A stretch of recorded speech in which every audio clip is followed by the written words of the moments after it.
کی خدمت میں عرض کرنے کی کوشش کی کہ یہ 14 محمد سے لے کے محمد تک یہ سب کے سب خدا کے نور ہیں. ان کے درمیان اور خدا کے درمیان کوئی بھی واسطہ نہیں ہے، کوئی بھی وسیلہ نہیں ہے. ملک غیر ملک، نبی غیر نبی، کوئی ظہور، کوئی وجود جس کا تصور کیا جائے خدا اور ان 14 کے درمیان یہ وسیلہ نہیں. باقی ساری کائنات اس عالم کون سے اور عالم ملک سے شروع کریں اور پھر آسمانوں تک چلے جائیں، اور عرش ہے، لوح ہے، قلم ہے، کرسی ہے. کرسی کا مطلب جو عام طور پر فوراً سے ذہنوں میں تصور آ جاتا ہے جو کہ مشترک لفظی ہے. منتہائے زمان کا نام کرسی ہے اور منتہائے مکان کا نام عرش ہے. جہاں وقت کا تصور ختم ہو جائے اسے کرسی کہتے ہیں، اور جہاں جگہ کا اور مکان کا تصور ختم ہو جائے اسے عرش کہتے ہیں. مکان الگ ہے، مقام الگ ہے. یہ تمام تر درجات ان 14 کے درمیان، خدا کے درمیان کوئی بھی واسطہ نہیں، کوئی بھی وسیلہ نہیں. باقی ساری کائنات، انبیاء غیر انبیاء، رسل غیر رسل، ملائکہ غیر ملائکہ، سب کے درمیان اور خدا کے درمیان یہ 14 مجرے فیض ہیں، یہ 14 واسطہ فیض ہیں، یہ 14 وسیلہ فیض ہیں. جس کو جو ملا، جس کو جو مل رہا ہے، قیامت تک جسے جو بھی ملے گا صرف اور صرف ان 14 کی وجہ سے عطا ہوگا. یہ 14 خود جود خدا ہے، عطا خدا ہے، اللہ کی مشیت ہے، اللہ کی رضا ہے، اللہ کی مشیت کا ظرف ہے. پروردگار نے جو اس عالم کون پہ احسان فرمایا، ان 14 کو عالم لاہوت، عالم اسماء و صفات سے اس عالم ناسوت میں ہمارا ہادی بنا کر بھیجا، ہمارا رہبر بنا کے بھیجا، ہمارا امام بنا کر بھیجا. یہ نبوت عہدہ ہے، یہ امامت عہدہ ہے، عہدے محل امتیاز نہیں. ان کی شناخت نہ نبوت کو قرار دیا جائے گا، نہ امامت کو قرار دیا جائے گا. ان 14 کی شناخت خود ولایت ہے، ولایت. ان 14 کا تعارف، یہ 14 اللہ کے ولی ہیں. ولی کسے کہتے ہیں؟ ولی اور مولا کے درمیان وہ یہ تعلق، جیسے امام راغب اصفہانی نے مفردات راغب میں بیان کیا کہ ولی اور خدا کے درمیان جس کے یہ ولی ہیں فاصلے کا تصور نہ کیا جا سکے.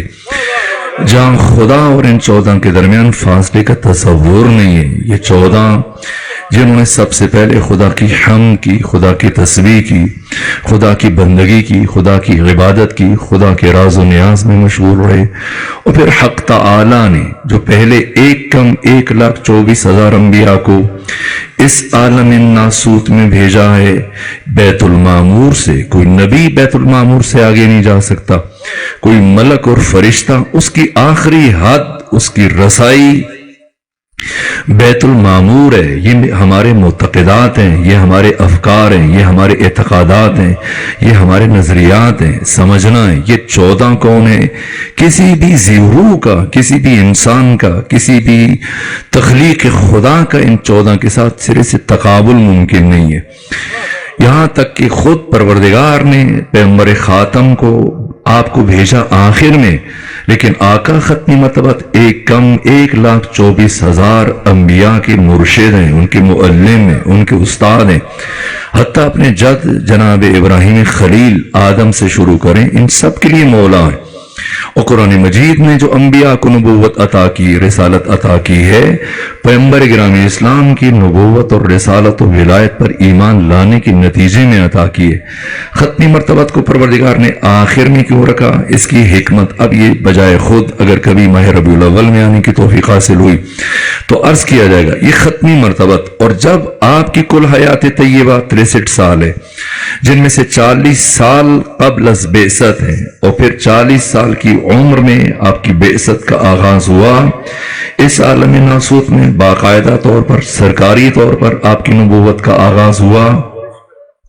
3 سال ختمی مرتبت میں مخفی طور پر لوگوں کو دعوت دی، مخفی طور پر لوگوں کو حقیقت اور ہدایت کی طرف بلایا، اور 3 سال گزرنے کے بعد پھر دعوت ذوالعشیرہ کا اہتمام کیا، اور پھر 10 سال علنی طور پر مکہ میں دعوت دی، 10 سال علنی طور پر مدینہ میں دعوت دی، اور پھر ختمی مرتبت کی حیات طیبہ جب آخری مرحلے میں پہنچی ہے اور آپ کی زندگی سے 118 دن باقی رہ گئے، تو خدا نے آپ کو حکم دیا، یا ایھا الرسول بلغ ما انزل الیک من ربک، اے میرے رسول پہنچائیے وہ جو آپ پر نازل کیا گیا. کب نازل کیا گیا؟ ابھی نازل نہیں کیا گیا، پہلے نازل کیا گیا، اب اس کے پہنچانے کا وقت ہے.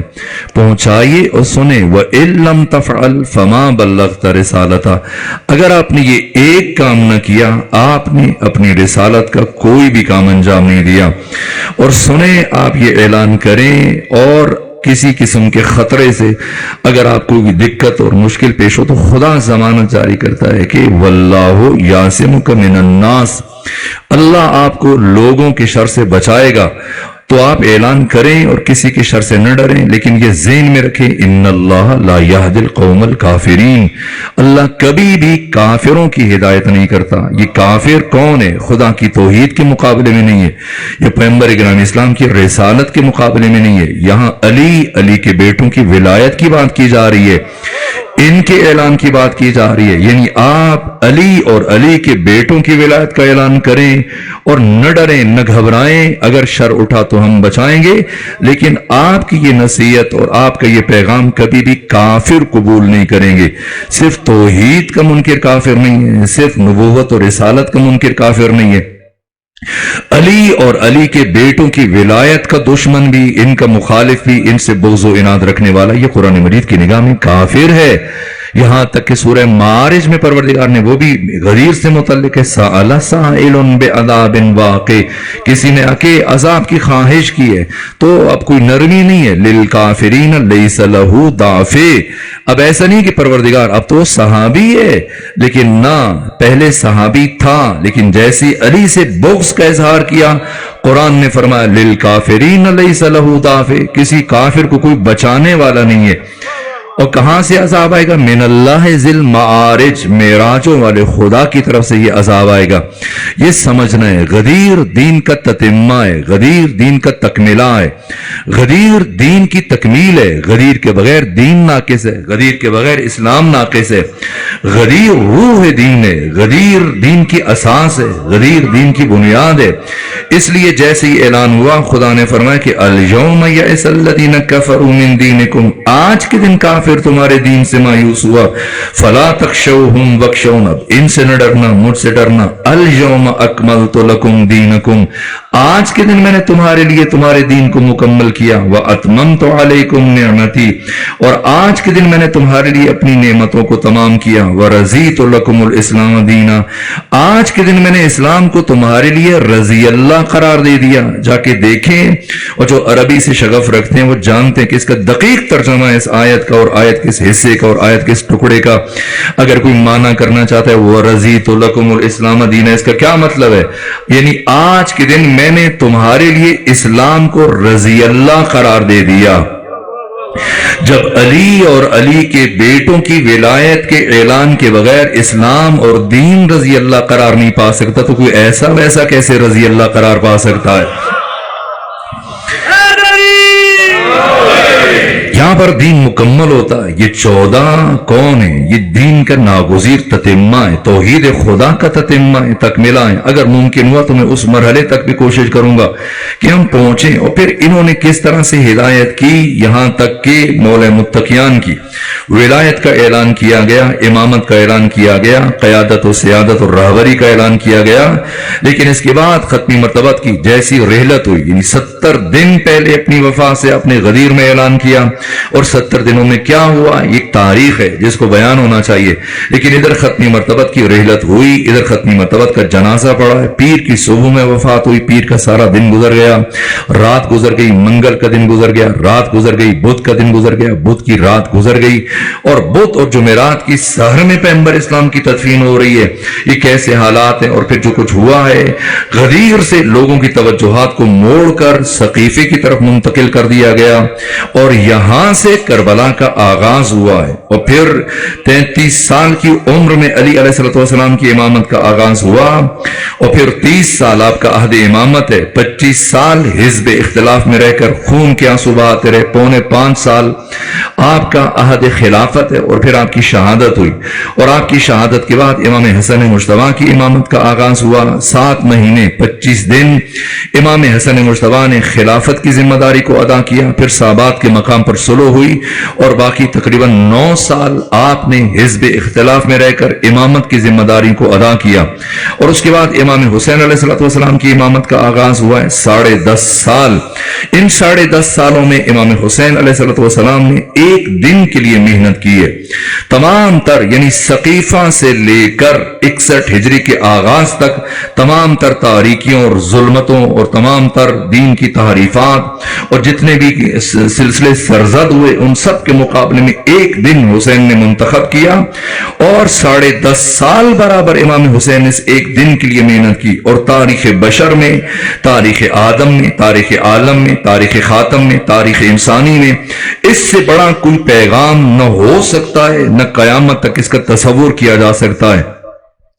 اس لیے میں نے کل آپ کی خدمت میں عرض کرنے کی کوشش کی کہ بعد کے ائمہ دین نے امام علی زین العابدین سے لے کر امام حسن عسکری تک پھر کسی امام نے کوشش نہیں کی کہ کربلا جیسا کوئی اور واقعہ دہرایا جائے یا پھر کربلا بنے. نہ، اتنا بڑا واقعہ تاریخ انسانی کا اب قیامت تک اس کی حفاظت کرنی ہے. کربلا دین کے تحفظ کی ضمانت ہے، کربلا بقائے دین کا راز ہے، کربلا دوبارہ سے بشریت کو غدیر سے منسلک کرے گا. امام علی ابن موسیٰ رضا سے کسی نے پوچھا کہ جیسی ماہ محرم شروع ہوتا ہے آپ سیاہ لباس زیب تن کر لیتے ہیں، سر سے امامہ اتار دیتے ہیں، پاؤں سے جوتے اتار دیتے ہیں، آپ کے گھر میں کیفیت سوگ کی کیفیت پیدا ہو جاتی ہے، اور پھر آپ کی آنکھوں سے مسلسل اشک گرتے رہتے ہیں، آنسو گرتے رہتے ہیں، آپ کی داڑھی آنسو سے بھیگ جاتی ہے. یہ اتنا اہتمام در حالی کی اتنا عرصہ گزر گیا کربلا کو، پھر اتنا گریا اور اتنا اہتمام اور اتنی عذاب. تو حضرت نے فرمایا یہ اہتمام اس لیے تاکہ جس طرح سے تم نے غدیر کو فراموش کیا کہیں عاشورہ کو بھی فراموش نہ کر دو. عاشورہ کی یاد اس لیے منائی جاتی کہ بشر دوبارہ غدیر کی طرف پلٹ جائے. جس دن بشر غدیر کی طرف پلٹا اس دن دوبارہ سے پھر بشریت پر خدا کا نظام آئے گا، آقا امام زمانہ کی حاکمیت اور امامت کا آغاز ہو جائے گا.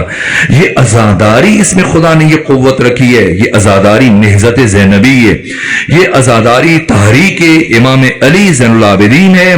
یہ تحریک سبب بنے گی کہ بشریت کو دوبارہ سے پھر غدیر تک منتقل کرے، اور غدیر کی روح آقا امام زمانہ علیہ السلام کی ولایت ہے، آپ کی قیادت ہے، آپ کی سیادت ہے، آپ کی امامت ہے، آپ کی رہبری ہے. یہ بات اہم ہے کہ یہ دین کا جو مزاج ہے، ائمہ دین کا مزاج ہے، کبھی کوئی امام زبردستی کسی کی گردن پر مسلط نہیں ہوا ہے. اگر عوام روحی طور پر، قلبی طور پر اس کو حکومت کو قبول نہیں کر رہے تو ایسے نہیں کتنے مواقع ہے. میں نے عرض کیا یہاں تک کہ حسین ابن نمیر قاتل جناب علی اکبر جب امام سجاد نے اس کے جانوروں کو کھانا کھلایا، اس کے جانوروں کو جس طرح سے چارہ دیا، خود اس کو پانی کی پیش کیا، کھانا کھلایا، غلہ دیا، اناج دیا، رخصت کیا، اور اس نے کہا کہ شاید آپ نے مجھے پہچانا نہیں، پہچان لیتے تو اتنی نوازش سے کام نہ لیتے. حضرت نے فرمایا کیا تو یہ خیال کرتا ہے کہ میں اپنے علی اکبر جیسے بھائی کے قاتل کو فراموش کر دوں؟ میں نے تمہیں جیسے ہی دیکھا تھا پہچان لیا تھا. کہ پھر اتنی نوازش کیوں؟ فرمایا اس لیے وہ تمہارا اخلاق تھا، یہ ہم محمد و آل محمد کا اخلاق ہے. یہ دیکھ کر وہ اتنا متاثر ہوا کہ کہا کہ آپ ہاتھ بڑھائیں، میں آپ کے ہاتھ پر آپ کی امامت کی بیعت کرتا ہوں اور آپ کو پوری اسلامی دنیا میں آپ کی امامت اور خلافت کے لیے راستہ ہموار کروں گا. لیکن نہ، یہ امام علی زین العابدین کوئی بھی اور ہوتا آپ دیکھیں کیا کیا حالات ہیں. بنو امیہ کی حکومتیں دیکھ لیں، بنو عباس کی حکومتیں دیکھ لیں، اس سے پہلے کی حکومتیں دیکھ لیں. یہ امام علی زین العابدین نے کس طرح سے ذہن بشر کو، اصل آپ کا جہاد کیا ہے؟ اگر کوئی امام علی زین العابدین کے 35 سالوں کا خلاصہ کرنا چاہتا ہے. اب وقت نہیں کہ میں بیان کروں طول و تفصیل کے ساتھ کہ ان 35 سالوں میں کیا کیا. اگر سمیٹوں تو ایک کام کیا امام علی زین العابدین نے کہ وہ امام حسین کے قیام کی اساس کیا. ہم سب کے سب تو یہاں پر بیٹھے ہیں حسین کی محبت میں بیٹھے ہیں, اور صرف حسین ابن علی کی محبت میں نہیں بیٹھے بلکہ یزید ابن معاویہ ابن ابو سفیان ابن حرب ابن امیہ کی دشمنی میں بھی یہاں بیٹھے ہیں, جہاں ہمیں حسین سے محبت ہے, حسین کے دشمنوں سے دشمنی ہے.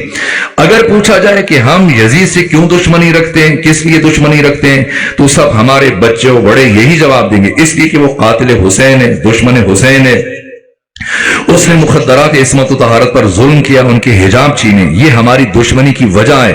لیکن اب دوسرا سوال اگر پوچھا جائے کہ خود آقا حسین ابن علی یزید کے دشمن کیوں تھے, تو اس وقت تو اس نے امام حسین کو شہید نہیں کیا تھا, اس وقت تو یہ سارے ظلم نہیں کیے تھے, لیکن امام حسین نے مدینہ میں یزید کے ساتھ اپنی دشمنی کا اعلان کیا تو کیا وجہ بیان کی.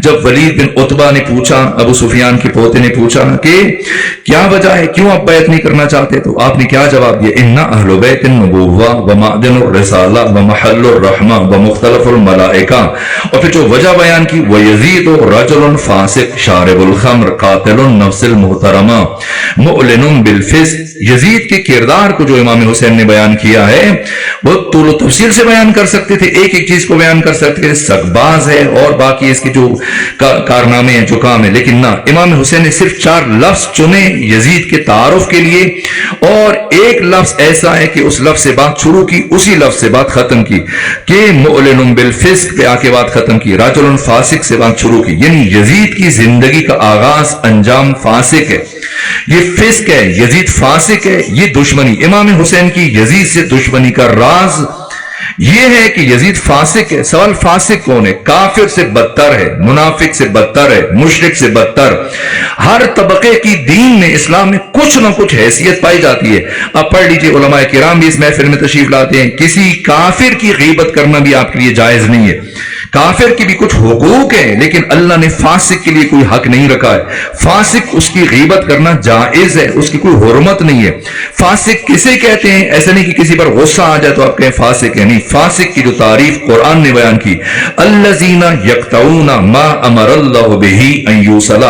فاسق وہ ہے کہ جس کے خدا نے ملانے کا حکم دیا, جو بھی اس کو قطع کرتا ہے, کاٹتا ہے, وہ فاسق ہے. اب اس کا دائرہ بہت وسیع ہے, جتنے رشتے خدا نے جن کے ملانے کا حکم دیا ہے, جو بھی ان رشتوں پر اثر انداز ہو, قرآن مجید کی نگاہ میں فاسق ہے. یہ دشمن حسین ابن علی ہے, یہ یزیدیت کا تسلسل ہے. کون فاسق ہے؟ سب سے پہلا اور اہم رشتہ خدا کا رشتہ اور بندے کے ساتھ, بندے عبد اور معبود کا رشتہ. پروردگار اس رشتے کو بہت قوی دیکھنا چاہتا ہے. جو اس رشتے پر اثر انداز ہونے کی کوشش کرے گا, عبد کا معبود کے ساتھ تعلق کمزور کرنے کی کوشش کرے گا, کسی بھی طرح سے, کسی بھی ذریعے سے, وہ قرآن مجید کی نگاہ میں فاسق ہے. اسی طرح سے اولاد اور والدین, یہ وہ تعلق ہے کہ جسے پروردگار انتہائی مضبوط دیکھنا چاہتا ہے, انتہائی مستحکم دیکھنا چاہتا ہے. اگر کوئی اس تعلق پر اثر انداز ہونے کی کوشش کرے اور اولاد اور والدین کے درمیان آ کر غلط فہمی پیدا کرے, چاہے نمازیں پڑھے, چاہے روزے رکھے, چاہے حج کرے, ساری زندگی حج کرتا رہے, پیدل حج کرتا رہے, اس کی تمام عبادت اس کے منہ پر مار دی جائے کہ وہ یقینی طور پر جہنمی ہے, جو رشتوں کو توڑنے میں اپنا کردار ادا کرتا ہے. سب سے پہلا رشتہ جو انسانوں کے درمیان جو اہمیت کا حامل ہے, اولاد اور والدین کا رشتہ ہے. پروردگار اسے مستحکم دیکھنا چاہتا ہے, مضبوط دیکھنا چاہتا ہے. اس کے بعد زوج اور زوجہ, میاں بیوی کے درمیان پروردگار اس تعلق کو بہت گہرا دیکھنا چاہتا ہے. اگر کوئی شخص شیطنت کرے اور ان افراد کے درمیان, ان دو رشتوں کے درمیان اگر وہ خرابی کرے, دوری کا سبب بنے, قرآن کی نگاہ میں فاسق ہے. پروردگار اس کی دعا کو رد کر دے گا, اس کے چہرے سے پروردگار نور کو ختم کر دے گا, اس کا خاتمہ بالخیر نہیں ہوگا. اور محمد و آل محمد نے ایسے شخص کی فرمایا کہ ہم ہرگز شفاعت نہیں کریں گے جو انسانی تعلقات پر, انسانی رشتوں پر اثر انداز ہوتا ہے. بہن اور بھائی کا رشتہ ہے, اسی ترتیب سے جتنے بھی رشتے ہیں, ان تمام تر رشتوں کو یزید نے آ کر ان تمام رشتوں کو, خدا کے انسانوں کے ساتھ رشتوں پر اثر انداز ہوا, انسانوں کے ساتھ تمام حرمتیں ختم کر دی ہیں, بہنوں کے ساتھ ساتھ اس کا رویہ کیا ہے، سوتیلی ماں کے ساتھ اس کا کردار کیا ہے، اس ممبر سے کیا بیان کیا جائے، یہاں تک کہ خلاف فطرت افعال کا ارتکاب، الہی رشتوں کی نفی، انسانی رشتوں کی نفی، انسانی رشتوں کی پائمالی، ناموس بشر کی پائمالی، غیرت انسانی کی پائمالی، یہ کثافت۔ امام حسین، باقی بھی سب خاموش ہیں، آپ بھی خاموش رہیں، امام حسین تو خود کو بچا سکتے ہیں، قبیلہ بنو ثقیف کی پہاڑوں میں چلے جائیں، عبداللہ ابن زبیر نے مشورہ دیا۔ یہ باتیں میں نے عرض کی ہیں، اہمیت کی مد نظر اشارتاً عرض کر رہا ہوں۔ امام کے پاس ایسا نہیں تھا کہ آپ صرف بیعت کریں یا پھر دوسرا راستہ آپ کے پاس ایک تلوار اٹھائیں، نہ، امام کے پاس کئی راستے ہیں۔ مثلا آپ سے کہا گیا آپ ہندوستان چلے جائیں، امام ہندوستان جا سکتے تھے، قبیلے بنو ثقیف کی پہاڑی علاقوں میں جا سکتے تھے، پناہ گزین ہو سکتے تھے، یمن جا سکتے تھے، خود مدینہ بھی رک سکتے تھے۔ امام حسین علیہ السلام یزید کی بیعت نہ کر کے بھی خود کو بچا سکتے تھے، اپنے عیال کو بچا سکتے تھے، اپنے بچوں کو، اپنے بھائیوں کو، اپنے رشتہ داروں کو، بھتیجوں کو، سب کو بچا سکتے تھے۔ پھر قیام کیوں فرمایا؟ امام حسین نے اپنی ذات کے لیے، اپنے خاندان کے لیے قیام نہیں فرمایا، امام حسین نے قیامت تک آنے والی انسانیت کے لیے قیام فرمایا۔ اگر امام حسین اپنے گھر سے کربلا نہ جاتے تو کیا ہوتا ہے؟ یہ کردار جو یزید کا کردار تھا ابھی تک پھیلنا شروع نہیں ہوا، باقی مسلمانوں میں یہ سب نہیں ہو رہا تھا جو یزید کے گھر میں ہو رہا تھا، جو بنو امیہ کے گھروں میں شروع ہو چکا تھا، جو ان کے گھروں میں رشتوں کی پائمالی ہے، الہی رشتوں کی، انسانی رشتوں کی پائمالی ہو رہی ہے، اور ان کے گھروں کے اندر جو مخفی طور پر بت پرستی کا سلسلہ ہے۔ خود ابو سفیان سے متعلق میں نے پڑھا ہے، موت کے وقت تک، آخری دن تک بت پرستی کرتا رہا۔ باقی مسلسل آپ پڑھیے، امام احمد ابن حنبل نے کیا لکھا ہے حاکم شام سے متعلق۔ امام احمد ابن حنبل نے اپنی مسند کی 5ویں جلد میں لکھا ہے، برید اسلمی اپنے بیٹے کے ہمراہ جب گئے حاکم شام کے دربار میں، جا کے بیٹھے، کھانے پہ شراب چل رہا تھا، ان کی طرف شراب بڑھایا گیا، حضرت بریدہ اسلمی رضی اللہ تعالیٰ عنہ انہوں نے واپس کہا کہ جب سے ما شربت منذ حرمہ رسول اللہ، جب سے پیغمبر اکرم اسلام نے اس کو حرام کیا، ہم نے اس کی طرف ہاتھ نہیں بڑھایا۔ یہ چیزیں بنو امیہ کے گھروں کے اندر سب کچھ چل رہا تھا، تمام تر کثافتیں۔ میں شرمندہ ہوں، مجبور ہوں کہ میں بہت کھل کر گفتگو نہیں کر سکتا، اس منبر کی قداست ہے۔ اب اگر امام حسین علیہ السلام باقی افراد کی طرح سے مدینے میں گھر میں رکے رہیں تو کوئی ایسی کسی کی جرات نہیں ہے کہ آپ کو شہید کر سکے، آپ کو نقصان پہنچا سکے۔ اگر امام کی جان کو خطرہ ہے تو امام یمن جا سکتے ہیں، ہندوستان جا سکتے ہیں، بنو ثقیف کے پہاڑی علاقوں میں پناہ گزین ہو سکتے ہیں، یا پھر اپنی جگہ بدل سکتے ہیں۔ اور کتنے افراد نے اپنی جان بچا لی، لیکن امام نے قیام کیوں فرمایا؟ یہ ایک اہم ترین نقطہ ہے کربلا شناسی کے لیے۔ امام حسین نے نہ ذات کے لیے قیام فرمایا، نہ خاندان کے لیے قیام فرمایا، امام حسین نے انسانیت کے لیے قیام فرمایا۔ اور یہ قیام تلوار کے ذریعے سے ممکن نہیں تھا، اگر وقتی طور پر آپ کو تلوار کے ذریعے سے کامیابی مل جاتی تب بھی یہ کامیابی دائمی نہ ہوتی۔ کربلا کردار کی اور تلوار کی جنگ ہے، کربلا انسانی قدروں کی اور تلوار کی جنگ ہے، اور قدریں تلوار کے اوپر اس طرح سے فتح یاب ہوئیں۔ کربلا میں امام حسین نے تاریخ کے معیارات کو بدل دیا، میزان کو بدل دیا۔ ہمیشہ تلوار گلے کاٹتی تھی، حسین ابن علی نے آ کر رگے گردن کے لہو سے قاتل کی شمشیر کو کاٹ دیا۔ یہ حسین ابن علی اس طرح سے، اور اب جو خون اس آپ کی رگے گردن سے بہا، تاریخ انسانی کا سب سے قیمتی ترین خون جو حسین ابن علی کے رگے گردن سے بہا ہے، یہاں تک کہ تاریخ بشر میں یہ استاد حق شہید مرتضی مطہری نے بیان کیا، حسین ابن علی وہ شخصیت کہ جنہوں نے پوری تاریخ انسانی میں اپنے خون کی سب سے زیادہ بھاری قیمت وصول کی ہے۔ کیا اس کی ایک الگ موضوع ہے، اس کو بڑی تفصیل سے بیان ہونا چاہیے، لیکن بس میں ایک جملے اسی پر اکتفا کر رہا ہوں۔ امام حسین نے اپنے خون سے بنو امیہ کے نجس اور پلید اور ناپاک ترین کردار کے گرد ایک ایسا حصار کھینچا، ایک حالہ کھینچا، ایک ایسا خط کھینچ دیا کہ اب ان کا کردار ہمیشہ کے لیے سمٹ کر ان کے گھروں تک محدود رہ گیا، اور باقی ساری امت اس نجس اور پلید کردار سے محفوظ رہ گئی۔ ورنہ الناس علی دین ملوکہم، انسان اپنے بادشاہوں کے دین پر ہوتا ہے۔ کچھ ہی عرصے 5 سے 7 سال کے اندر اسلامی دنیا کا ہر فرد جزیدی بن جاتا، ہر دوسرا فرد جزید بن جاتا، رشتوں کی حرمت ختم ہو جاتی، تمام تر قداستیں سب کے سب تمام ہمیشہ کے لیے ختم ہو جاتا۔ یہ کام امام حسین نے۔ اب اگر ایک جملے میں کربلا کی تفسیر بیان کرنا چاہوں تو کربلا کی جنگ یہ فسق کے خلاف جنگ ہے، فجور کے خلاف جنگ ہے، اور جو وجہ بیان کی امام حسین علیہ السلام نے، یہاں پر آ کر امام حسین کا جہاد رک رہا ہے، یہاں سے علی زین العابدین کا جہاد بڑھ رہا ہے۔